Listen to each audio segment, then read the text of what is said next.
Fikoh. Jadi saya juga sebenarnya setengah akademisi juga, jadi eh, kuliah S3 kemarin dan lulus 2022 juga sering diundang teman-teman kampus untuk mengisi lebih sharing tentang terkait dengan pengembangan atau transformasi di Pegadaian ya.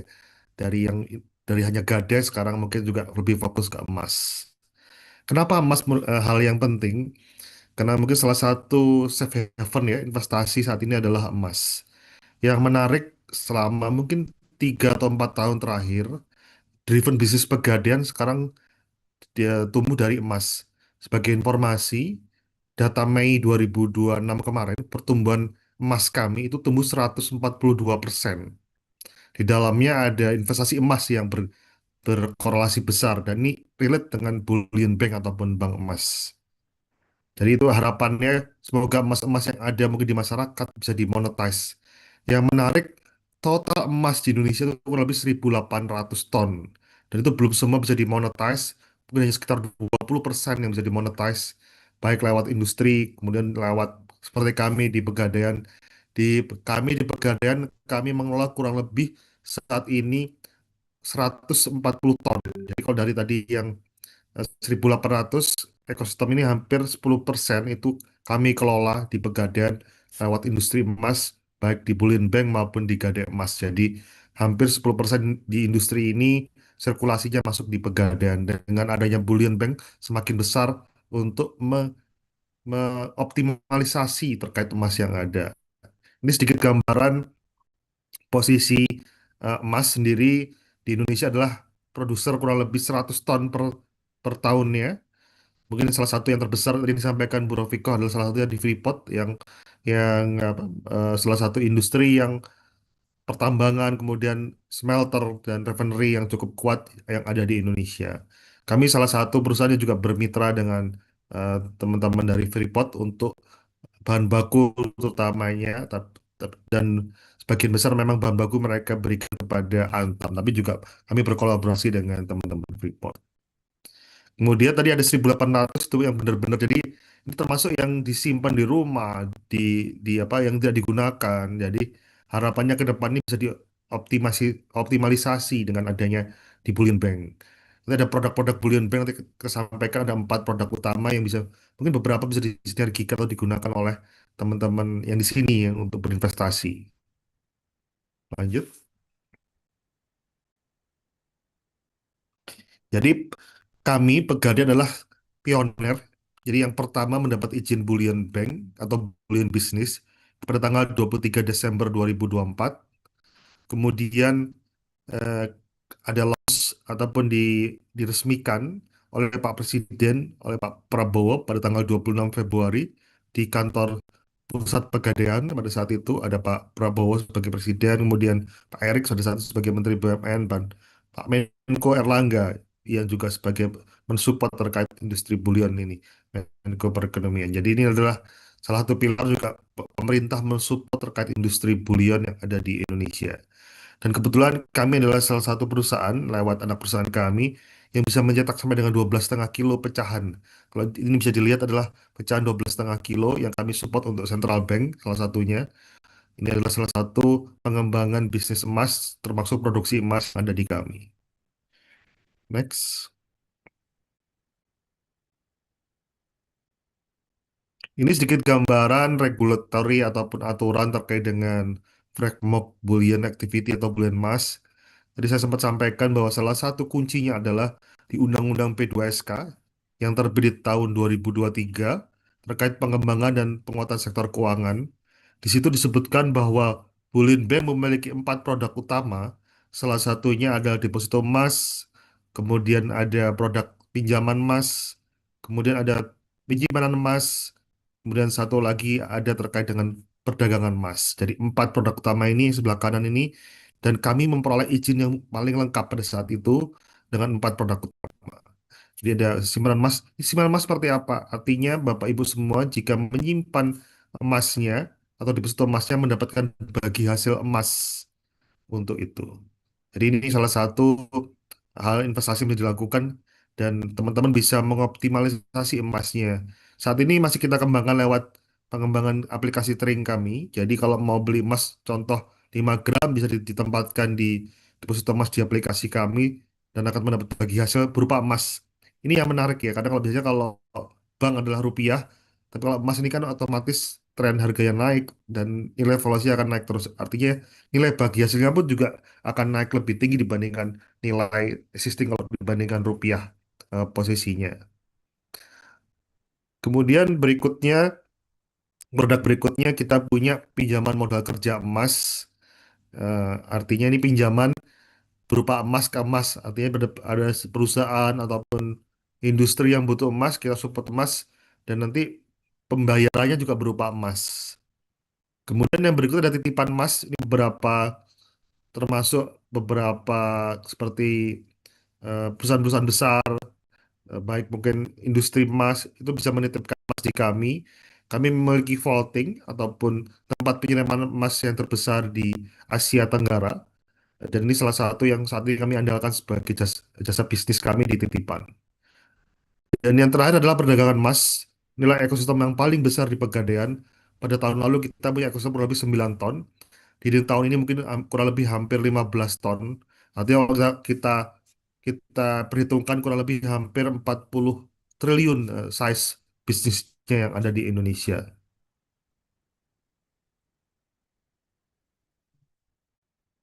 Oke, kemudian ini beberapa hal yang menarik posisinya terkait dengan ekosistem emas. Jadi tren impor saat ini kurang lebih cukup besar dan semoga harapannya ini bisa support ekosistem yang ada di lokal. Kalau di kami industrinya masih di full support dari lokal ataupun ekosistem emas ini sehingga sangat mensupport terkait dengan apa, bisnis ataupun harapan mimpinya menghidupkan atau menggerakkan ekosistem emas yang ada di Indonesia. Ini sebagian besar impor emas batangan kalau dari ini gambaran yang ada di industri ya. Jadi industri tidak hanya kita, jadi ada Hong Kong, Australia, Singapura, Arab dan Cina sebagai dan salah satu produsen terbesar.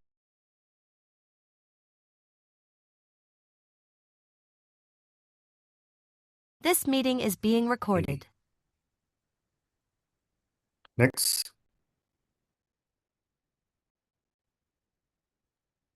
Ini gambaran ekosistem emas. Apa sih yang penting saat ini? Jadi ini ada beberapa ekosistem. Pertama ada central bank saat ini di sini mungkin Bank Indonesia, ada market exchange, kemudian ada trading clearing house, ada regulatory saat ini di OJK.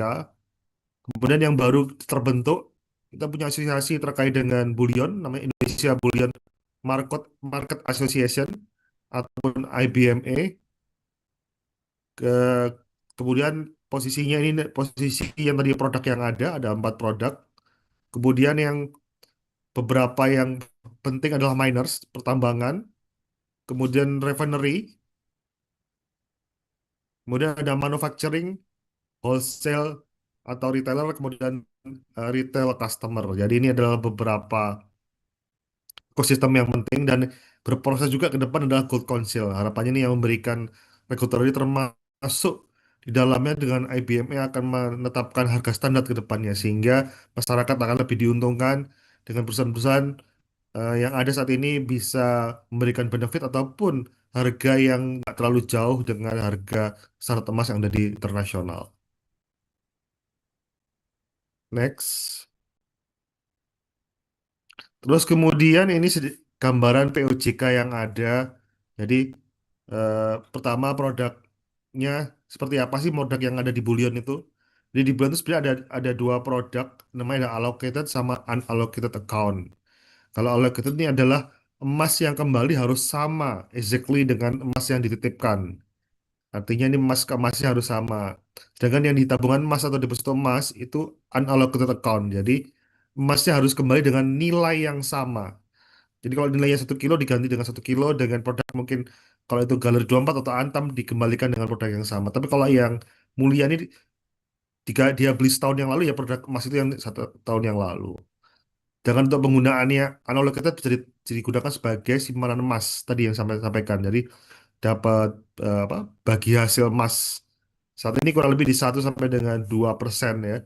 Tapi ini harapannya size-nya kan akan naik lebih tinggi jika harga emasnya naik. Kemudian di sebelah kanan ini adalah perdagangan emas. Tadi yang saya sampaikan bahwa ada transaksi emas antar perusahaan emas, kemudian ataupun kita support terkait dengan perdagangan emas dengan perusahaan. Dan ini size volumenya cukup besar. Apa bedanya transaksi emas bullion dengan transaksi biasa? Di emas bullion yang diatur adalah 500 gram ke atas, transaksi size dengan 500 gram ke atas. Dan posisinya ini akan mensupport terkait industrinya terutama yang akan industri yang cukup besar untuk mensupport terkait dengan transaksi perdagangan emas yang ada di bullion. Tadi kemudian juga allocated account, ini yang tadi penitipan emas, ini bisa bersifat korporasi, jadi kami juga dapat dari ICDX ataupun bursa emas itu sampai dengan 3 sampai dengan 5 ton posisinya. Ini sedikit gambaran yang lain, posisi next.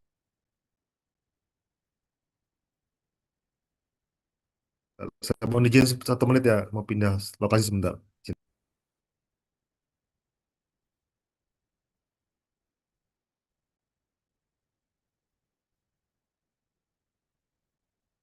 Kawan yang mau sudah punya pertanyaan dituliskan di chat ya. Nanti pertanyaan yang relevan yang akan dipilih.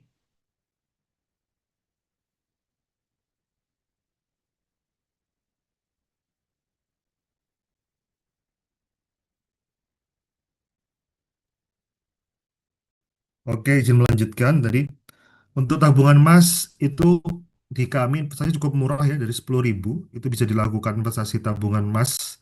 Artinya siapapun bisa melakukan investasi emas dan ini dijamin 1 banding 1. Artinya transaksinya senilai emas itu apa prosesnya ditransaksikannya 10.000 ya pasti akan diganti dengan emas senilai 10.000. Tapi untuk proses cetaknya butuh proses karena pada saat pencadangannya kami lakukan dengan angka satuan kilo, baik 1 kilo maupun 12,5 kilo, sesuai dengan posisi pencatatan di tiap harinya. Dan yang menarik adalah pada saat transaksi itu bisa didepositokan, bisa dijual, maupun bisa digadekan. Kami juga punya ATM emas. Saat ini lagi dikembangkan, sudah ada 3 sampai dengan 4 ATM emas di Jakarta.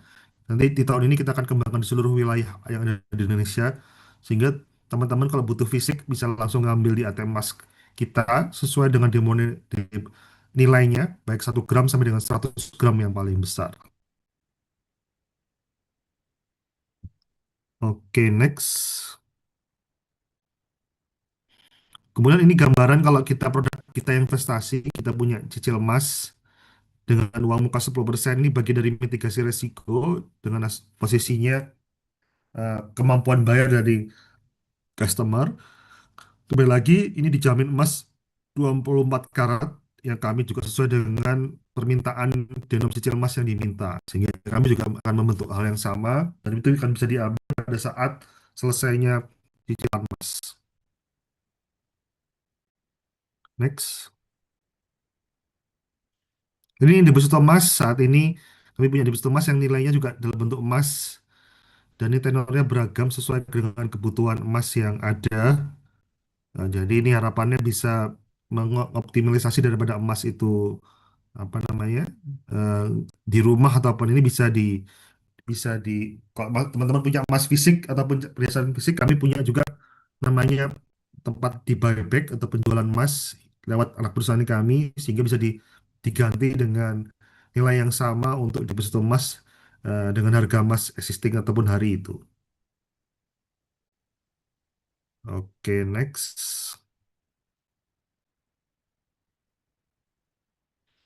Ini kemudian emas kami, jadi di emas kami yang lewat anak perusahaan kami ke dari 24 itu menggunakan standar SNI, jadi artinya sudah standar nasional sehingga transaksi ini bisa dipastikan bahwa kualitas dari emasnya sudah terjaga. Kemudian untuk pinjaman modal kerja emas ini kami juga ada tarif sewanya bersaing. Jadi ini lebih posisi jadi sewa modal untuk pinjaman modal kerja masih dari 2% sampai dengan 7% efektif. Jadi artinya harapannya ini bisa dimonetize terutama untuk industri emas ataupun toko emas yang ada di Indonesia sehingga kebutuhan emasnya bisa disupport oleh Pegadaian. Kebetulan kami punya pabrik emas yang mensupport supply dari emas sendiri. Tahun lalu kita produksi kurang lebih 10 ton tahun ini kurang lebih hampir 30 ton produksi, baik di refinery maupun di Minted Bar. Ini target segmen market kami tadi di distributor, toko, pedagang emas, dan produsen dan manufaktur emas. Ini polanya bisa langsung ke petugas operasional kami, kemudian ada dokumennya, ada approvalnya, dan lain-lain. Next.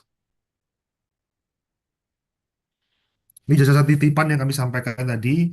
Jadi minimum titipan 10 kilogram, kemudian eh, biaya titipan yang ada di bawah ini, kemudian polanya kita punya vaulting eh, posisinya dengan size vaultingnya kurang lebih saat ini sampai dengan 100 ton, salah satu vaulting terbesar kami. Lanjut.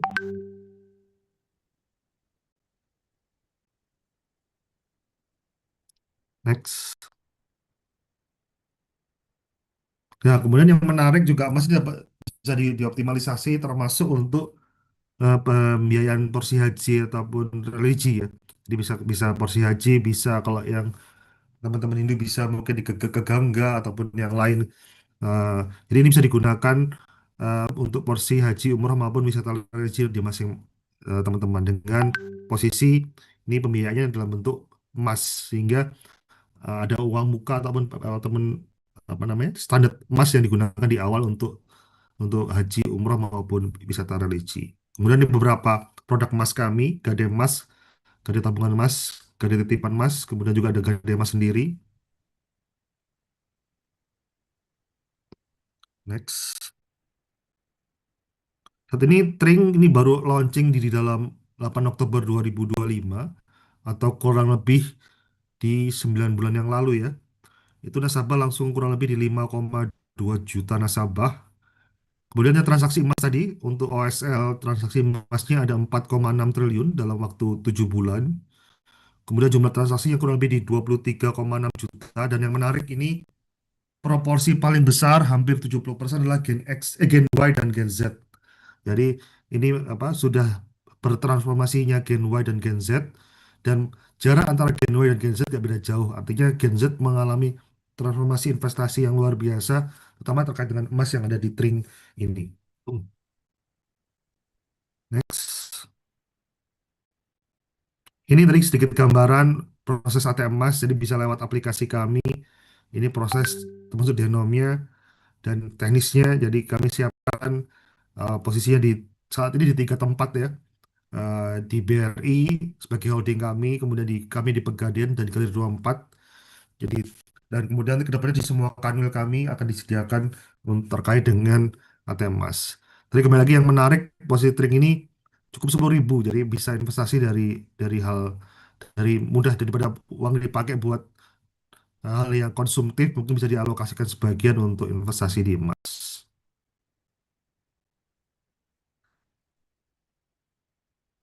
Yang baru lagi apa yang akan dikembangkan? Kami akan lagi memproses pengembangan di Gold ETF investment. Artinya ke depan kami lebih selain di domestik, kami akan bangun market global.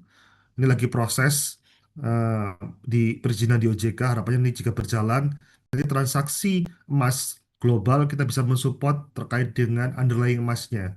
Artinya jika ada kebutuhan bullion market deal internasional tiap hari butuh 1 ton, 2 ton, kami akan bisa support underlying emas lewat pabrik kami. Dan pabrik kami akan kami tingkatkan terus produksinya dari tahun lalu yang 10 ton, harapannya tahun ini di 30 ton, dan ke depan menjadi market leader untuk ekosistem emas baik sebagai emas batangannya yang saat ini nomor 2 setelah Antam, harapan kami juga market leader di Indonesia untuk emas galeri 24-nya sendiri. Ini gambaran market yang ada di capital market terkait dengan ekosistemnya sendiri. Ada 20,3 juta investor posisinya across domestic maupun foreign. Dan majority ini adalah family office dan bullion. Artinya size volumenya sekali transaksi mungkin per hari bisa 1 sampai dengan 2 ton. Sedikit gambaran posisi Antam tahun lalu penjualan kurang lebih di 66 triliun ataupun 30 ton. Jadi kalau kita transaksi ini global bisa mensupport ekosistem Pegadaian, ini ekosistem terbesar yang melewati ekosistem yang ada di saat ini.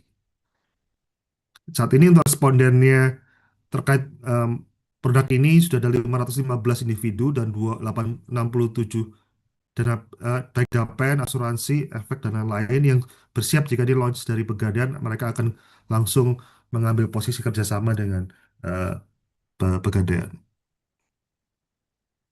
Next. Ini potensi investasi dari apa? ETF emas yang kami lihat sebagai potensi besar pengembangan Pegadaian ke depan lewat bullion bank. Jadi di dana pensiun lebih dari 1.000 triliun. Kemudian ini yang hanya lokal ya, belum yang global. Jadi haji kurang lebih 177 triliun dan BPJS kurang lebih 776 triliun. Kalau kita asumsikan dari total 2.000 triliun, kita bisa masuk ekosistemnya 10% aja kita bisa mengambil 200 triliun dari market eh, domestik dari ini. Jadi di salah satu enhanced growth business transformasi Pegadaian sebagai ekosistem bullion bank. Dan kebetulan kelebihan Pegadaian adalah ekosistem. Kami punya pabrik sendiri, kami punya retail sendiri, kami punya pembiayaan sendiri. Artinya dibandingkan yang ada di industri, ekosistem kami yang paling lengkap karena disupport oleh ekosistem dari supply sampai dengan artinya dari ekosistem hilir sampai hulunya semua lengkap di kami. Next. Ini sedikit gambaran untuk gambaran Gold ETF. Jadi transaksinya tadi bisa lewat retail store maupun retail investor maupun institutional investor. Jadi baik konsepnya ke depan bisa lewat paper contract ataupun secara fisik sesuai dengan kebutuhan dari customernya. Tapi ini semua underlying kami siap support karena kami sudah melakukan persiapannya dari tahun 2024 terkait ETF ini. Tinggal regulasi baru keluar, tinggal mekanisme perizinan yang menjadi hal penting untuk program ini berjalan. Untuk gambar tadi disampaikan bahwa saat ini ada dua ya, ada dua perusahaan yang bullion, Pegadaian dan BSI. Next. Nah, ini sedikit gambaran terkait dengan ETF emas tadi. Apa yang menjadi hal penting? Pertama, pasti harus ada support terkait dengan physical good ya. Walaupun itu paper lain-lain, makanya menurut kami pabrik kami adalah game changer-nya. Artinya kami akan meningkatkan terus volume produksi pabrik emas kami lewat anak perusahaan kami di Kali 24. Kemudian yang pasti channeling kami ya mengembangkan akses emas investasi terutama di institutional investor ataupun investor corporate yang harapannya bisa menggerakkan size volume terkait ETF emas. Kemudian yang next journey-nya adalah global gold player. Jadi kita menuju ke global gold leader player dengan membangun ekosistem global yang kita sudah komunikasikan di beberapa dalam 1 tahun ini kita berkomunikasi dengan Singapura dan London market dalam rangka untuk persiapan di global market. Ya pasti dari potensi dari AUM dan liquidity ya, AUM di lokal sendiri cukup besar, hampir 2.000 triliun ekosistem yang bisa di tapping untuk industri bullion. Kemudian juga yang pasti terkait dengan gold ETF tadi yang bergerak sebagai penggerak dari capital market competitiveness di bidang gold. Next. Ini dampak gold multiplier-nya. Ini termasuk hilirisasi tadi ya dengan hasil tambang, kemudian juga ekstraksi PDB. Kami juga melakukan kolaborasi juga dengan Freeport sama Antam ya secara bisnis termasuk untuk memperkuat ekosistem emas di Indonesia, termasuk juga penguatan di hilirisasi yang ada di Indonesia juga. Next, lanjut. Nah ini serba besar sih posisi pengelolaannya Pegadaian itu. Oh, ini udah berubah yang angka tadi saya bilang 140 ton ternyata posisi terakhir total pengelolaan ekosistem emas Pegadaian kurang lebih 155,12 ton. Kalau kita asumsikan dengan harga sekarang 2,5 juta ya, itu kurang lebih hampir 400 triliun ya posisi dari ekosistem emas yang ada di Pegadaian. Kalau kita lihat masing-masing produknya, deposito emas kurang lebih di 2,2 ton, tabungan emas terbesar di 20,2 ton, kemudian cicil emas di 5,3 ton, dengan total kelolaan bullion ya, yang khusus bullion sendiri di 41,12. Sedangkan yang ekosistem emas ini termasuk terkait dengan gade emas, karena untuk gade sendiri emasnya harus diisi di penyimpanan kami, sehingga total keseluruhan ada 165,12 ton. Kami adalah ekosistem emas terbesar di Indonesia saat ini untuk baik bullion maupun emas ekosistemnya sendiri. Next. Ini sedikit journey kami tadi 2024 kami kembangkan PMK Mas tadi deposito emas di 4 produk yang ada di Bullion, dan kami sudah jalankan dan kami dapat izin di Desember 2024. 2025 kami kembangkan untuk aplikasi Trink tadi yang sudah kami lakukan dengan adanya deposito emas, tabungan emas, itu kami kembangkan di 2025, termasuk penyiapan di global. Saat ini Gade kami sudah kami buka di Timor Leste ya, bertahap kami akan kembangkan di beberapa wilayah di luar Indonesia. Kemudian juga pengembangan Gade Luxury. Jadi menurut kami market saat ini yang salah satu yang potensial adalah eh, di ultra network HNWI ya, artinya customer ini juga potensial di kami lihat di trennya di 2025 sehingga kami masuk ke HNWI.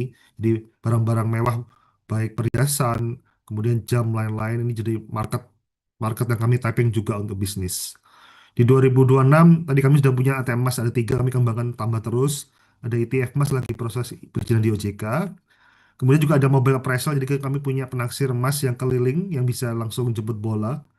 Dan yang terakhir kami punya digital ekosistem. Jadi kami menyiapkan kerjasama nggak hanya tadi di Trink untuk ekosistem tabungan emas dan cicil emas dan gadai emas. Kami sudah kembangkan ke 12 perusahaan selain dengan Brimo di BRI, kami juga beberapa bank yang sudah kolaborasi dengan kami.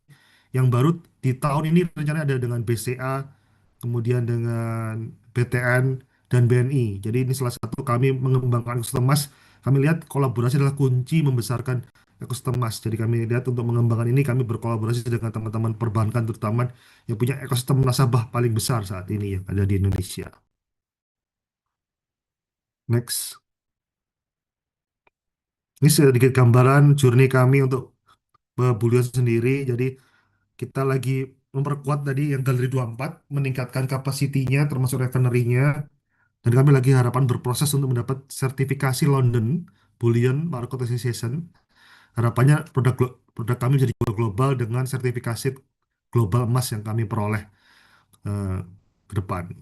Kemudian tadi kita kembangkan untuk overseas marketnya, dan harapan kami bisa menggerakkan terutama supply adalah dari lokal domestik. Kami terus berupaya untuk membangun ekosistem ini dengan adanya IBME. Semoga banyak lokal-lokal supplier ataupun lokal-lokal tambang masyarakat yang bisa kita rangkul dan kita latih untuk sertifikasi sehingga mereka menjadi support backbone dari pengembangan ekosistem emas. Tidak berharap hanya dari impor, tapi kami lebih fokus untuk mengembangkan ekosistem emas yang ada di domestik. Next. Ya itu mungkin sekilas gambaran terkait Bullion ataupun Bank Mas dengan 4 produknya, dampaknya, kemudian gimana kita menggunakan ekosistem sendiri. Sedikit gambaran secara kinerja Pegadaian di tahun 2022 dulu, kinerja Pegadaian kurang lebih laba di 2,4 triliun. Sampai dengan posisi 2025 kami tembus 8,3 triliun atau naik kurang lebih 400%. Sedangkan untuk tahun ini sampai dengan posisi April pertumbuhannya kami sudah di 4 triliun lebih atau naik 80%. Artinya kalau kita kalikan dalam setahun kita akan tembus di angka 12 triliun. Jadi kita naik 600% 2022 ke 2026 ini. Ini bagian dari kenapa kita bangun ekosistem emas. Kami lihat bahwa dan sales volume kami dari pabrik yang awalnya cuma ratusan kilo produksinya, di tahun ini kita targetkan 30 ton. Jadi dalam 4 tahun produksi pabrik adalah salah satu penggerak bisnis dari Pegadaian. Sehingga ini yang membangun kemandirian emas dan kami yang menarik, kami full support dari domestik. Jadi kami tidak menggunakan impor karena misi utama kami menggerakkan ekosistem emas yang ada di Indonesia. Itu mungkin sekilas sedikit gambaran terkait dengan posisi Pegadaian. Mungkin terkait pertanyaan, bentar, bentar. Atau saya kembalikan ke moderator dulu, Bu Oke, Puro. terima kasih Bapak Ferdian. Ini ada beberapa pertanyaan, namun saya memilih memulai dari ini Pak, bahwa ini dari Pak Eko dari Untan mengatakan bahwa emas sebagai safe haven ini kok sepertinya menjadi blur dengan adanya harga emas yang turun setelah adanya perang Irak-Iran ini. Iran dan ini ya dan Israel dan lain sebagainya. Nah, ini kan emas turun dari 3 juta menjadi sampai 2,5 juta ya. Nah, dengan demikian bagaimana Pegadaian menjaga supaya harga itu apakah bisa dijaga secara stabil dan juga jangan sampai sebagai komoditi. Ini dari Pak Gede dari Kupang ya. Nah, sehingga bagaimana Pegadaian juga mendidik kepada masyarakat supaya emas ini juga jangan sebagai spekulasi dari Ibu Monik UKSW, dan sehingga akhirnya apakah perlu ada hedging dari Pak Mulyanar USK. Mungkin itu dulu Pak, karena ini Ya, menyambung pertanyaannya. yang menarik ya. Sebenarnya walaupun tadi harga emas turun, tapi kalau kita lihat dibandingkan tahun lalu sebenarnya masih naik ya. Jadi kalau kita lihat di tahun lalu mungkin di kisaran sekitar 1,5 sampai dengan 2 juta. Kemudian tahun ini walaupun sempat di 3 juta, sekarang di 2,5 juta, trennya tetap positif.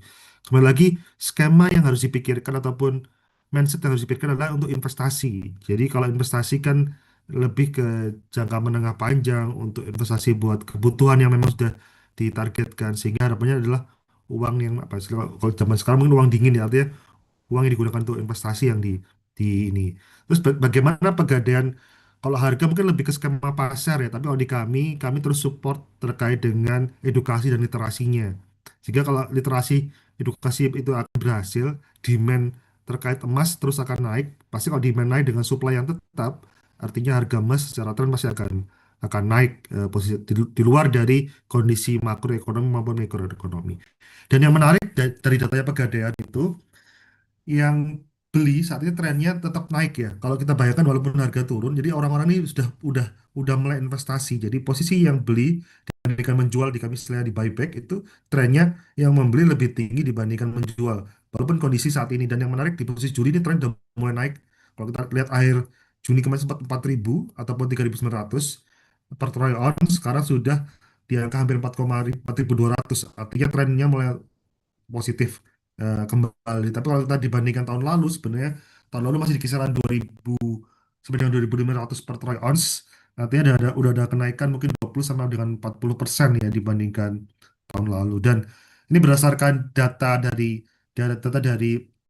teman-teman aset manajemen, teman-teman apa, itu kan rata-rata mereka memproyeksikan harga emas itu akan di atas 5.000 per troy ounce ya, baik 2026 ataupun sampai 2027. Artinya trennya masih positif, posisi ke depan, sehingga saya rasa mungkin pada saat harga seperti ini itu hal yang menarik untuk berinvestasi emas, dan mungkin mengedukasi emas bahwa eh, yang menarik kan memang di pengalaman kami sebagai industri itu, orang lebih pada saat harga naik cenderung belinya meningkat. Sebenarnya pada saat harga turun seperti ini dengan kondisi emas tadi yang disampaikan, eh, scarcity-nya ataupun supply-nya cenderung sama dengan demand-nya terus naik, harusnya logistiknya dan beberapa negara sudah mulai melakukan cadangan emas, termasuk di Cina yang selalu terus meningkatkan cadangan emasnya. Jadi ini harapannya secara fundamentalnya harusnya emas cukup menarik untuk kondisi saat ini maupun menjadi pilihan investasi yang ada di Indonesia. Mungkin itu menjawab terkait dengan Oke, apa investasi emas, terus ke harga emas dan lain-lain tadi. oke Pak. Lalu bagaimana untuk mencegah supaya masyarakat tidak berspekulasi? Ini dari Mbak Monik UKSW. Iya, ini memang menarik ya, Pak. Terutama mungkin pas tahun lalu ya, ataupun tahun lalu, dengan awal tahun lalu, dengan harga emas apa cenderung naiknya cukup tinggi, itu kadang-kadang banyak apa, dari terutama di teman-teman anak muda-muda ya. Saya lihat tipikalnya di Gen Z yang mengambil cuan-cuan apa pendek ya, ataupun melakukan transaksi pendek. Tapi kami mengedukasi bahwa tadi ke customer bahwa ini adalah model bisnis investasi yang untuk jangka menengah dan panjang. Artinya untuk investasi kebutuhannya apa sih? Oh, kebutuhannya untuk sekolah Mbak ya, untuk kuliah luar negeri ataupun atau untuk kebutuhan apa? Harus punya target target dulu, apa yang mau dicapai di 3 tahun ataupun 5 tahun ataupun 10 tahun ke depan. Ini yang kita edukasi ke customer. Terus kemudian jadi salah satu yang kita gunakan adalah deposito emas. Deposito emas kan cenderung emasnya akan disimpan dalam jangka waktu tertentu ya. Sehingga harapannya masyarakat juga tidak berspekulasi, tapi dengan produk yang ada ini bisa ditempatkan jangka waktu setahun, 2 tahun untuk kebutuhan yang mereka akan targetkan di berapa tahun ke depan. Jadi kami juga mensupport secara produk untuk membuat mereka lebih stay ataupun invest dalam bentuk deposito emas salah satunya.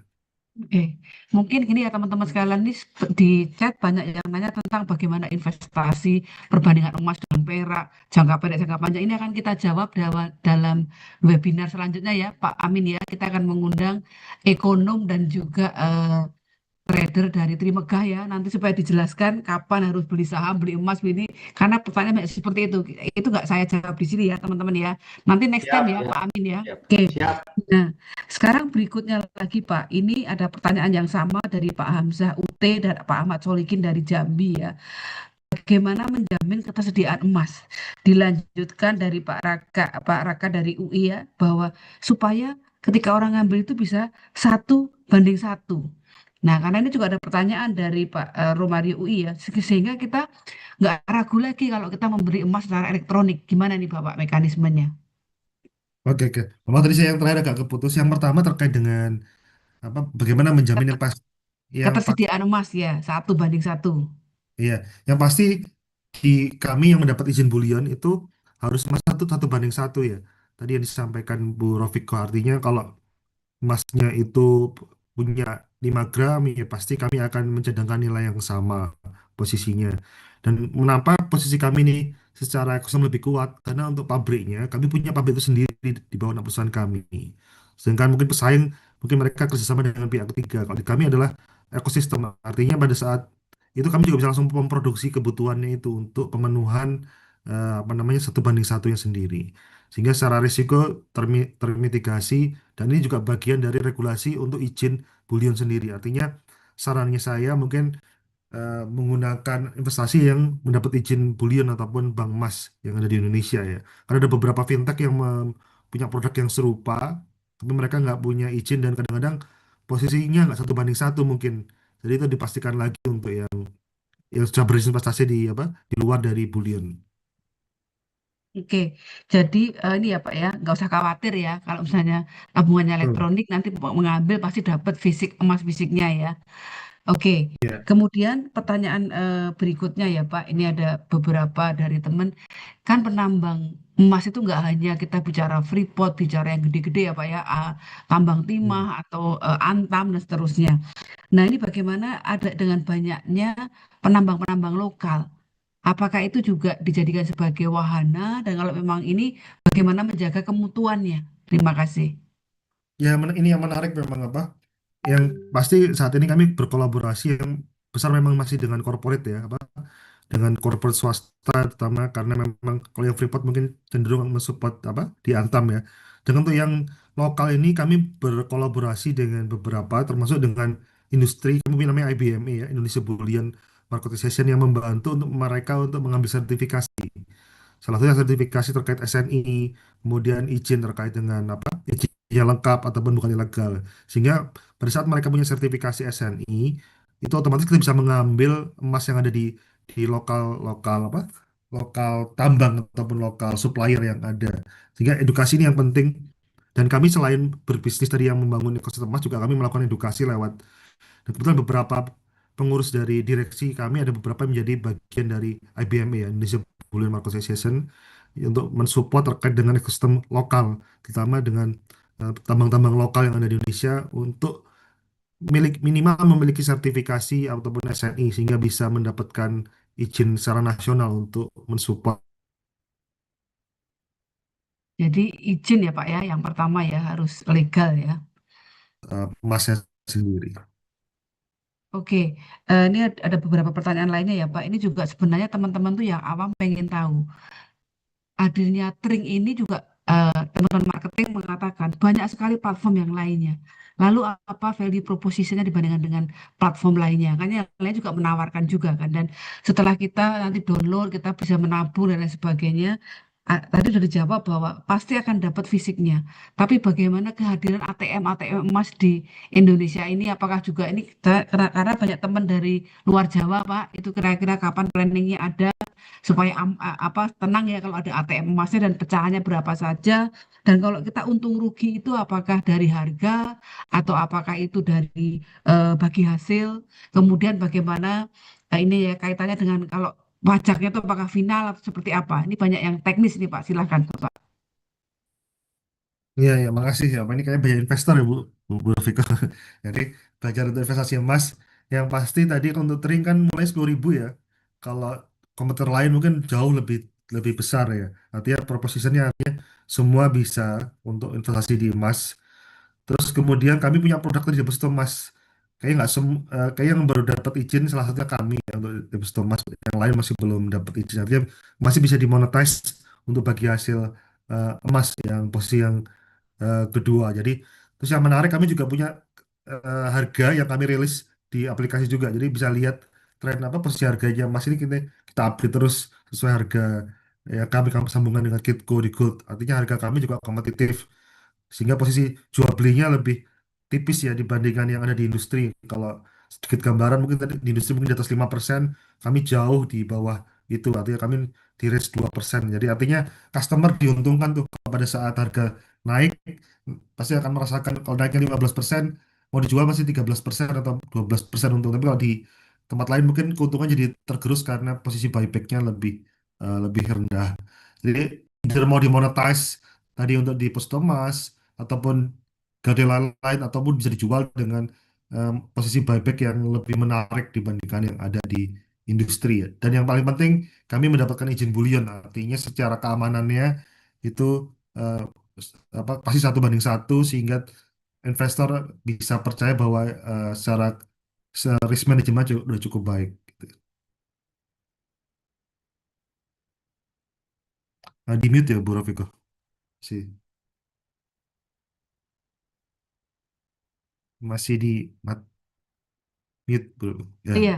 oke Bapak. Berarti kan tadi ini ya, perhatikan dulu dia dapat izin dari OJK, kemudian memang Ya. dapat izin Bullion Bank, kemudian apa ya, mengikuti market conduct yang ada di OJK juga. Ini juga penting teman-teman Hmm. nanti untuk teman-teman marketing dan finansial bisa dipelajari kembali tentang market conduct yang barang baru tapi barang lama gitu loh. Hanya bagaimana kita menerapkan itu secara tertib ya.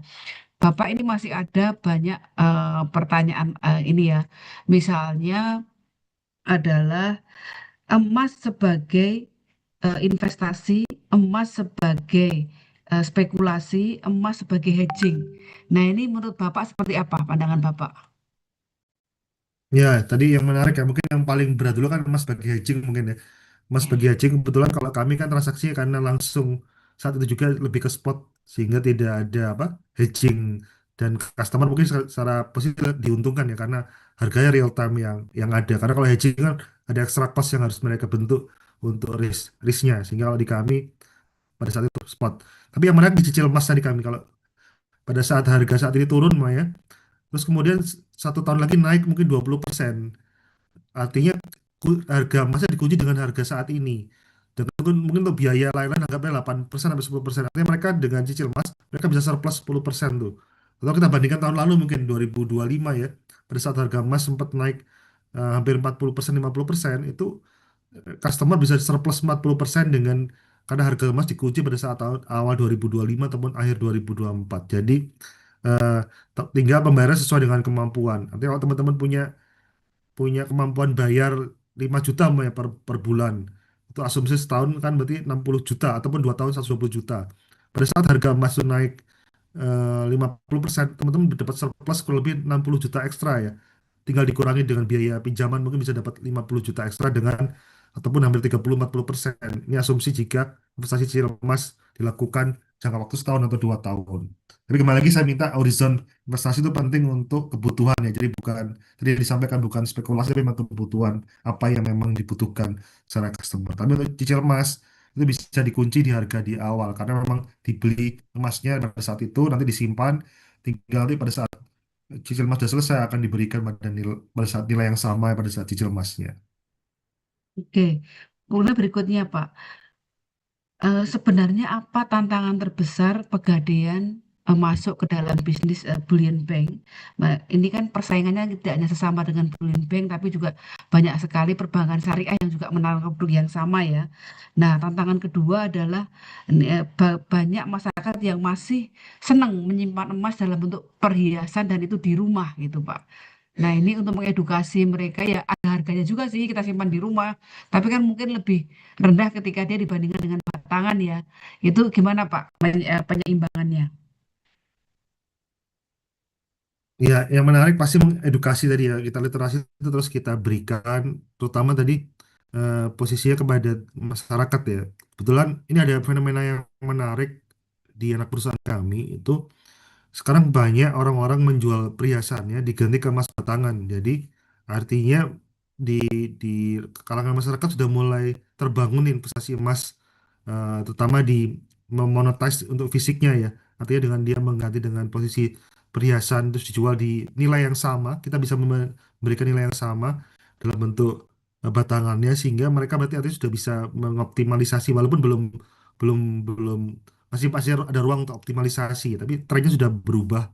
Dan yang menarik nih dari mulai Gen X sampai dengan Gen Y sudah mengubah skemanya. Sedangkan kalau di kami posisinya kami terus mensupport ekosistem ini lewat literasi, terutama lewat digital kami ya, lewat Ring. Jadi di Ring itu bisa lihat langsung, oh ternyata apa investasi dalam satu bulan udah untung 2%, 3%. Jadi kami ada langsung angka yang exact yang ada dengan harga market yang ataupun harga yang kami rilis sehingga customer semakin menarik bahwa bisa melihat tren kenaikan investasinya di tiap hari maupun di tiap waktu yang mereka lihat. Kadang-kadang saking kami lihat traffic kami kok kenceng, kenapa ya, ternyata orang-orang hanya lihat harga naik udah seneng gitu. Jadi ini yang salah satu mungkin hal yang menarik di aplikasi kami itu, mereka lihat tren harga naik itu sudah, mungkin Bu Rofika juga merasakan ya pada saat harga itu naik, itu sudah salah satu. Jadi yang bisa ditunjukkan juga kepada apa, kepada rekannya bahwa tren investasi mereka berhasil gitu. Kalau saya kebetulan secara personally saya emas sebagai safe haven Pak. Saya simpan Pak. Dan saya belinya emas Ya. batangan jadi nggak saya tidak tapi Betul. anak saya itu Ya, ini 10.000 beli 10.000 beli ya itu ternyata kalau yang seperti itu dilihat terus harga itu. ya, betul. Nah, ini mungkin nanti teman-teman yang marketing bisa penelitian ya, membedakan bagaimana orang itu membeli emas untuk safe haven untuk ke depan nanti, mana yang untuk trading, mana yang beli dari kecil-kecil. Nanti mohon bisa di riset ya teman-teman ya, ini sudah dapat bapak banyak topik nih di sini nih. Oke, mungkin saya mengundang dulu Prof. Amin, mohon disampaikan pertanyaan titipan dari teman-teman pengawas atau teman-teman pengurus, monggo silahkan. Terima kasih Prof. Opi. Terima kasih juga Pak Ferdian atas kesempatan yang luar biasa diberikan kepada kami di APMMI.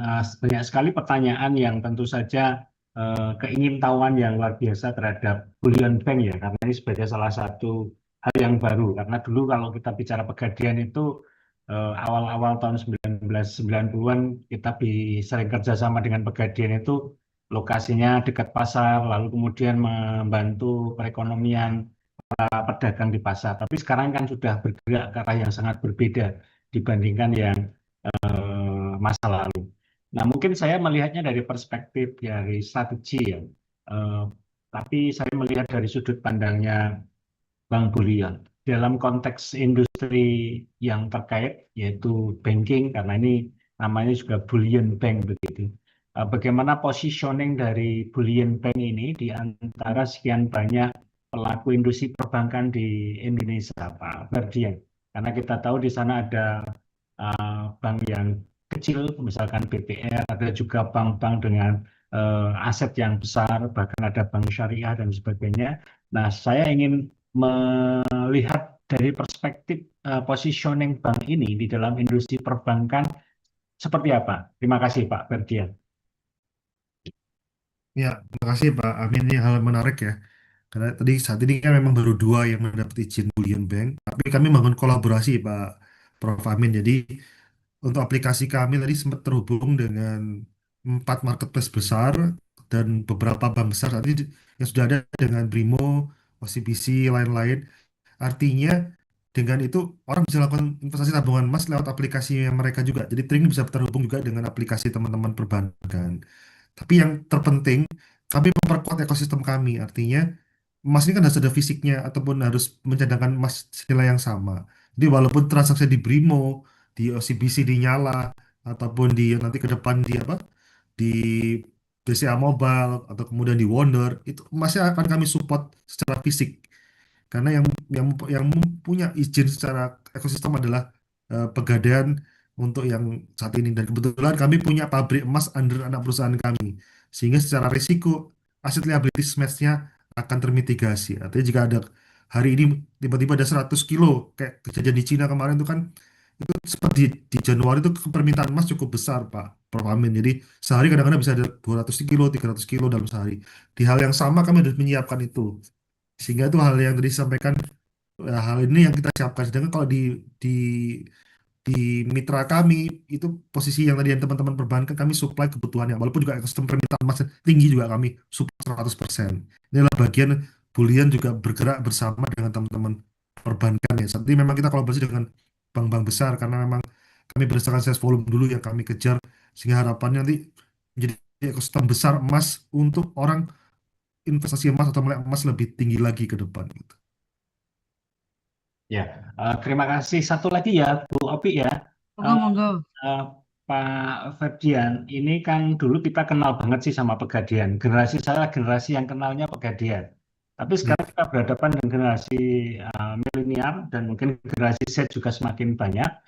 Dan tentu saja kami pengen apa ya? Karena dari sekitar 776 ini lebih dari 700 itu para mahasiswa. Karena pengelola APMM ini cuma sedikit Pak, sekitar 60-an. Jadi mungkin kami ingin ya anak-anak ini generasi Z ini lebih kenal dekat dengan dengan Bullion Bank karena mereka mungkin taunya dulu adalah Pegadaian ya, terutama saya. Tapi anak-anak muda generasi anak-anak saya ini kan pengen tahu banyak. Tadi juga disebutkan oleh Pak Ferdian bahwa semakin banyak generasi Z yang tertarik dengan jenis bisnis seperti ini. Jadi kami tentu saja sangat berharap ada lebih banyak lagi sosialisasi ya terhadap para mahasiswa kami untuk mengenal Brilliant Bank ini bagi mereka. Begitu Pak Ferdian, terima kasih Bu Opi. ya, Ya. makasih Pak Amin. Mungkin ke depan bisa set visit ke tempat-tempat kami, ada layanan uang emas, ada pabrik Ya. emas kami nanti ke depan Oh, kalau teman-teman, tolong beli. ini dicatat kalau mau visit tapi nulis surat resmi ya, mewakili kampus masing-masing. Saya Iya, pernah masuk ke bunkernya Pegadaian ya.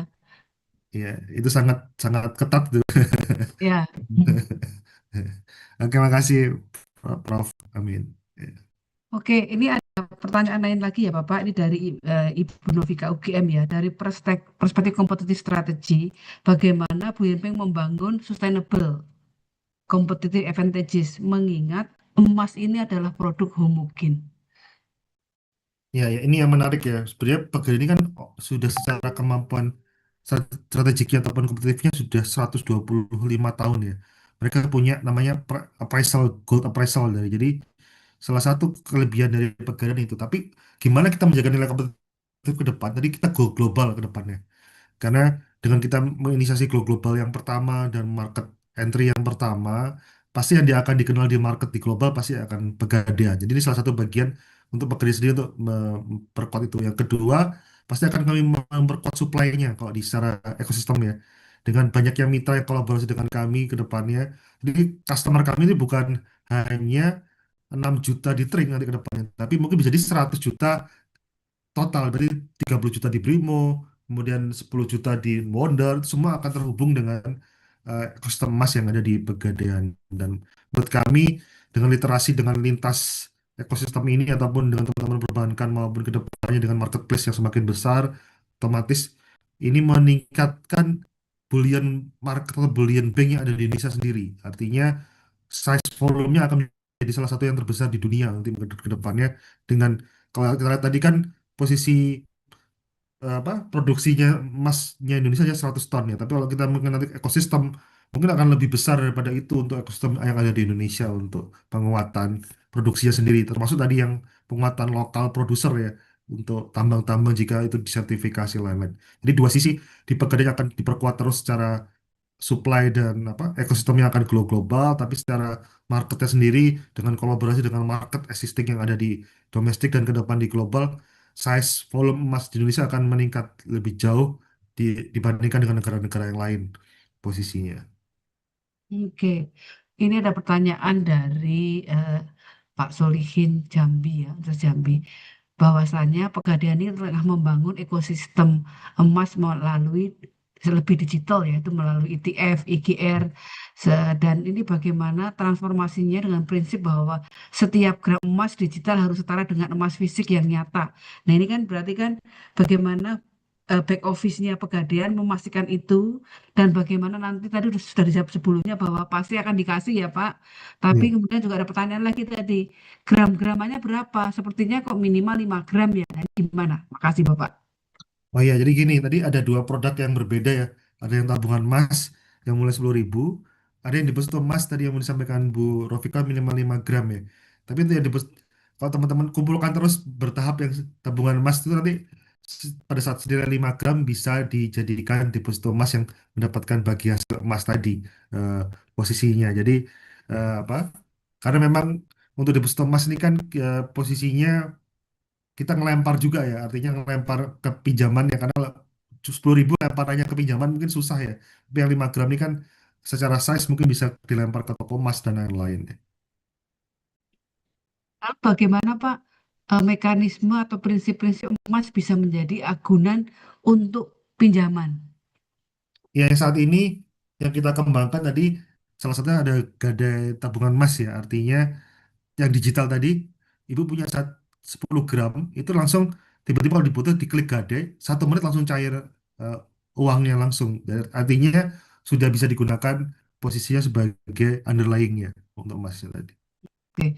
Kemudian Pak, kalau kita sebagai nasabah, baik itu emas maupun tabungan maupun deposito, karena kita melihat harga emas turun naik, apakah nanti juga ditawarkan produk hedgingnya atau tata cara hedgingnya? Iya, iya. Ya kembali lagi mungkin nanti ke anu masyarakat ya, karena kalau hedging kan costnya hampir 3-4%. Takutnya jadi lebih mahal daripada apa? Daripada investasinya. Tapi kami mungkin yang bersifat corporate yang mungkin bisa, karena kalau yang retail mungkin masih kita jajaki ya. Tapi kalau yang corporate nanti kalau kebutuhan corporate yang size besar bisa kita ini. Karena ujungnya kan kita kerjasama dengan teman-teman banking untuk hedgingnya. Dan itu ada hedging cost yang mungkin buat customer kalau untuk size volume tertentu jadi cost yang cukup besar gitu. Oke. Tapi kami siapkan aja kalau memang ada, kami tetap berkolaborasi dengan teman-teman perbankan untuk hedgingnya. Oke, oke Bapak, ini kemudian juga ada pertanyaan lain ya, eh, dari teman ULM ya. Pegadaian kan bisnisnya kan dulu gade, sekarang emas. Bagaimanapun orang tahu Pegadaian itu adalah Pegadaian. Bagaimana nanti menyeimbangkan atau fokus core bisnisnya itu tetap Pegadaian atau gimana nih Bapak? Iya, ya, ini yang menarik ya, emang apa? Masalah branding dan bisnis model ya. Sebenarnya secara branding memang kita emas, tapi secara bisnis model Gade masih yang terbesar ya. Terutama Gade emas yang kita fokuskan. Artinya kembali lagi untuk yang emasnya pun juga ke Gade yang kita beri hiasan emas. Tadi juga terkait apa namanya Gade untuk yang fisik emas, yang apa namanya batangan yang kita kembangkan baru, termasuk yang tadi yang digital, yang tabungan emas juga kita kembangkan baru. Jadi kita kuatkan walaupun gade tapi ekosistem emasnya juga yang kita tingkatkan, baik yang gade apa emas batangan yang kita produk barukan, terus kemudian gade tabungan emasnya juga, artinya ekosistemnya kita tambah, kita tingkatkan lewat ekosistem emas tadi. Tetap ini ya Pak, core bisnis tetap Pegadaian ya Pak ya. Betul, cuma kita secara branding untuk lebih gampang untuk apa ekosistemnya kita kuatin di emas.